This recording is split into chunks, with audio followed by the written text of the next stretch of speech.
Good morning, everyone. Welcome to the Rational Independent. Today we are starting part one of a multi-part series that we'll be doing on a particular article. Salon posted this and it received a lot of traffic on Reddit. However, it is lengthy and it is juicy in the sense that the author attempts to tie in a tremendous number of disparate threads in order to basically prove the thesis of woke politics. So it's going to be worth unpacking in detail. So bear with me. We're going to go through this piece by piece. Based on work constraints and in an effort to try and make things a little more digestible, I'll be breaking this into a multi-part series. So for today, part one, headline from Salon: Why the right is so terrified of woke. There are truths it just can't face. Before we dig into anything, I want to set out a few ground rules. I'm assuming this is a professional author who is a master of language and is using language intentionally. In other words, if I'm talking to a friend and they're speaking off the cuff and they use a term that is maybe not precisely the correct term, I'm going to cut them some slack. We're just having a conversation.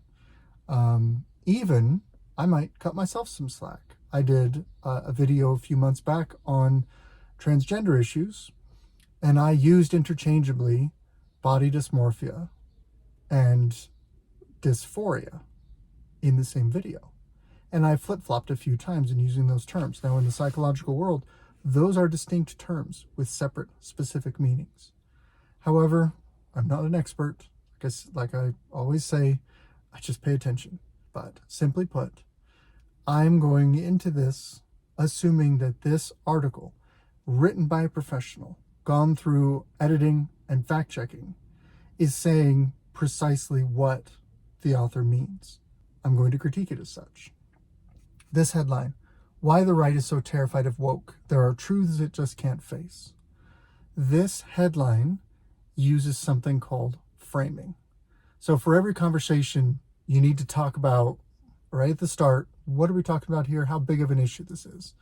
This happens all the time in life, from we need to talk to your significant other, which usually means I'm pregnant or I want a divorce or break up with you or whatever. Pretty serious framing. Just that one phrase, we need to talk, tells the other person, drop what you're doing, focus on us. We have a serious conversation we need to have. Framing can be very useful in that way. If you've ever been a parent, I know I have 4 little ones, and sometimes I will call them into my room. I work from my bedroom sometimes, and so I'll be working and I'll realize I need to talk to one of them, and so I'll pause what I'm doing and I'll call out and ask for them to come into the room.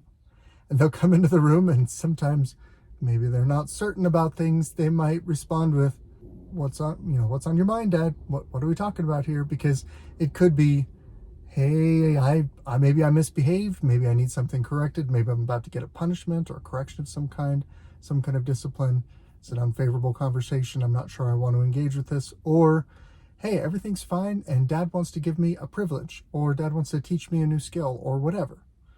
They don't know what the conversation is about, so it's incumbent on me, having asked for the conversation, to frame it. This author has asked to have a conversation with you as the reader, so it's incumbent on him to frame the conversation. How does he frame it? That he's diagnosing an illogical fear in his political opposition and claiming the moral high ground of being the one with the courage and the fortitude to embrace the truth. Why the right is so terrified of woke. Politics should not breed a sense of terror. So if you are terrified of a political movement, that is an irrational fear. You can be terrified of snakes because they can be poisonous, and that has at least a basis for your fear. If you are terrified of political opposition and yet there is no threat of violence, that is an illogical fear.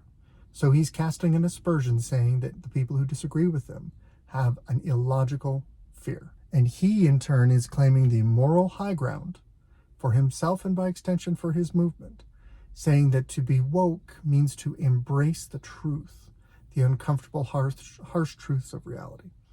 That's the framing. That's the conversation that we're having. So let's see, as we go through, if he's able to back up his assertions, because this is bold language.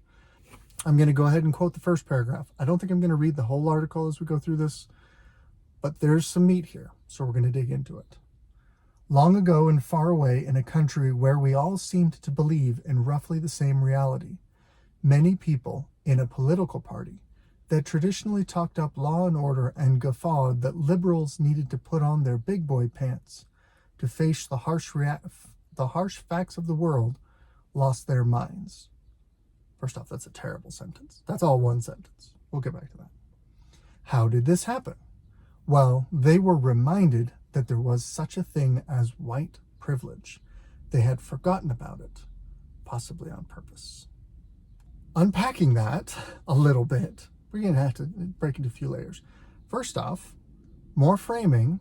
He's framing the idea that his political opposition is centered on a political party. Even though he doesn't state it, I'm assuming the Republican Party.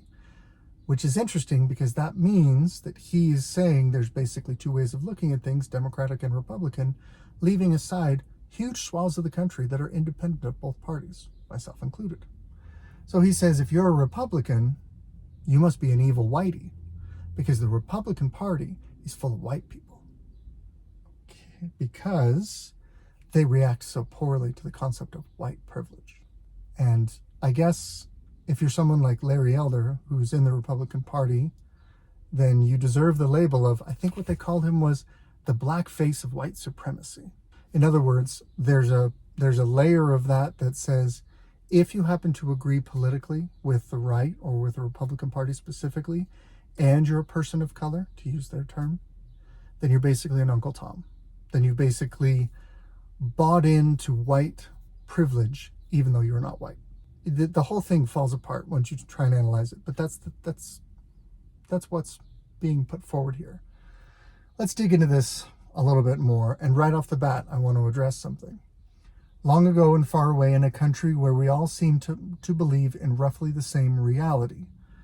He's referencing the facts that there has been a shift in modern culture, and that many people, we now have a fractured culture. We have a culture where people believe fundamental things about the world very different from each other. Flat earthers are a thing now. There are people who fervently believe that the earth is flat. There are people who believe we never went to the moon. There's people who believe that all domestic terrorists and mass shooting perpetrators are engineered by the government somehow. There's 1,001 conspiracy theories out there. And I'll go ahead and toss out that there's plenty of twisted thinking, even though it's adopted by broad swaths of the population. And even though they're politically aligned, people who align politically don't always see reality in the same ways. For instance, the gender ideologues, okay, the gender deviant crowd. You have lesbians, you have gays, you have bisexuals, you have transgenders. And here's the interesting things. If you're lesbian, then you are identifying your sexual preference based on gender. If you're gay, same story, just the other gender. If you're bisexual, well, I'm not an expert, but I'm assuming that you're more flexible in your sexual attraction. If you're transgender, you reject the idea of gender as traditionally defined. Sometimes you are claiming to be non-binary. Sometimes you're claiming to be the other gender. Sometimes you're claiming to be fluid, back and forth. Then you throw in two-spirit and all these other things. From there, you have a whole collection of people who line up on the left, who politically align, often with the Democratic Party, and yet they reject the very basis of reasoning for people who identify as lesbian, gay, or bisexual. And they sometimes fight each other. Have you ever heard the term TERF? A trans-exclusionary radical feminist. In other words, someone who is a feminist, someone who is an advocate for women's rights, thereby excludes the concept of transgenderism. Because transgenderism cannot answer the question, what is a woman? Because if they do, it undermines their own assertions of who they are and how they see the world. In other words, they don't see reality in the same way. This fracturing is evident throughout our society. As we've talked about in the past, and as we likely will continue because it's a root issue, one of the root issues of our social ills these days is an abandonment of objective reality. There, for thousands of years, much of what allowed the rise of the high technology, complicated Western society that we have stems from a broad embrace of the philosophy that there is an objective reality outside of our own perspective that we are attempting to observe using imperfect tools.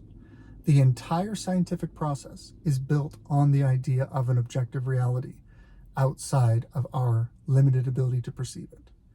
The foundation of the high technology society we live in builds on the idea that if I read an engineering textbook from 100 years ago that describes a way of making concrete, and I go and get the listed ingredients and I perform the process that they describe in that book, I will end up with concrete with a specific tensile strength, with a specific characteristic, etc. That is objectively true, that A leads to B, regardless of what society thinks about it, regardless of what I think about it, regardless of how I feel about it, regardless of whether that is popular. It doesn't matter. The scientific method is built on the idea that there is an objective reality that we are attempting to observe, that as human beings, we are bad at it, objectively speaking. And so we must be rigorous in our methodology. We must be consistent, and thereby we can build a body of knowledge that we can hand down to the next generation, thereby increasing the body of knowledge that the human race has access to, thereby raising the standard of living for everybody. That's the scientific method in a nutshell, as fueled by certain Enlightenment philosophical principles stemming from an abandonment of subjective reality and an embrace of the idea that there is an objective reality outside our own perspective. If we've abandoned that, and as a culture we are facing the shattering of our society, as he's lamenting here in his opening sentence, we used to believe in roughly the same reality, and then everybody lost their minds. Who champions the subjective reality? The left. The left embraces and pushes out there. It's fundamental to the transgender ideology. It is fundamental to many things about the left to frame the world through, you've probably heard this term, my truth. You live your truth and I'll live my truth. Everyone has their own truth. That's only sound reasoning if society accepts and says, your truth is whatever you perceive. I mean, go read Descartes if you want to really bend your noodle around this. There is a reality. I have to come back to that. Politics is not always very smart about dealing with reality. Here we have a political piece written from a framework saying, gosh, wouldn't it be great wasn't it great back when we all lived in roughly the same reality, and now people have lost their minds, except that it's his side that is pushing for that embrace of subjective reality, which leads necessarily to a fracturing of our culture. Holy crap, talked for 10 minutes about one sentence. Not even the whole sentence, because it runs on forever. Whatever. The second thing I wanted to point out is that he talks about how this unnamed political party, which is Republicans, he's trying to be clever, lost their minds. And again, this reinforces the framing from the headline, saying that his opponents aren't disagreeing with him from a rational basis, but they're disagreeing because they've lost their minds from an irrational basis. And he repeats this reasoning throughout the piece. Throughout the piece, he categorically defines opposition to progressive politics by some kind of disordered thinking, through a phobia, through a fear, through terror, through irrational thought, through groupthink, through following a cult leader or joining a cult. That the subheadline references Donald Trump, how they joined the Orange Man's cult, whatever. I didn't see anywhere where he ascribed even a passing glance at the idea that his political opponents could disagree with him on principle. The only thing that I saw him do was give reason after reason, example after example of how his political opponents disagree with progressive policy because they are crazy. If someone frames the conversation like this, you can't have a logical debate with them because they're not granting your side any logical basis to reason from. They are basically framing the conversation as to say, everyone who is sane, rational, well-educated, well-thinking, in favor of an ordered society agrees with me, and everyone else is a crazy person. That's no basis for political debate. That's the basis to end political conversation, which would be catastrophic for us. Maybe they want a touch of catastrophe. That's a conversation for another day. And last, I want to point this last sentence. They were reminded that there was such a thing as white privilege. They had forgotten about it, possibly on purpose. The concept of white privilege, which we will break down in more detail, is taken as a presumptive truth by the author. As part of his thesis, he's saying that this is a thing that is true, and that this truth is so powerful that when confronted by it, these wackos who oppose me, it breaks their minds. It causes them to flee in terror. They intentionally forgot about this concept because it was so dangerous to the way they see the world that they had to hide from it. This is an article meant to be taken seriously. This is a framing. This is the first paragraph. This is a framing of many people on the left. This is how they see things. I was reading the comments on this article, and it was exclusively, I did not see any disagreement. I went down about 100 comments. I didn't see any disagreement.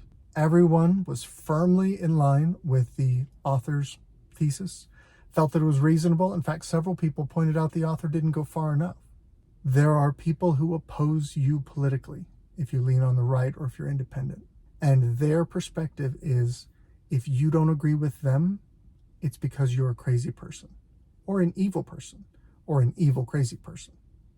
By evil, I mean generically bigoted, racist, sexist, homophobic, whatever. Put whatever appellation you want on it. We'll wrap that up and call it evil, even though the interesting thing is those who embrace the subjective reality kind of lose the ability to define evil, because evil is an objective standard. Evil requires an objective reality which you are attempting to destroy or subvert, an objective truth. So that's my rant for today. Part 1 on this article. Bear with me. I think it's worth going through in detail. Good luck out there.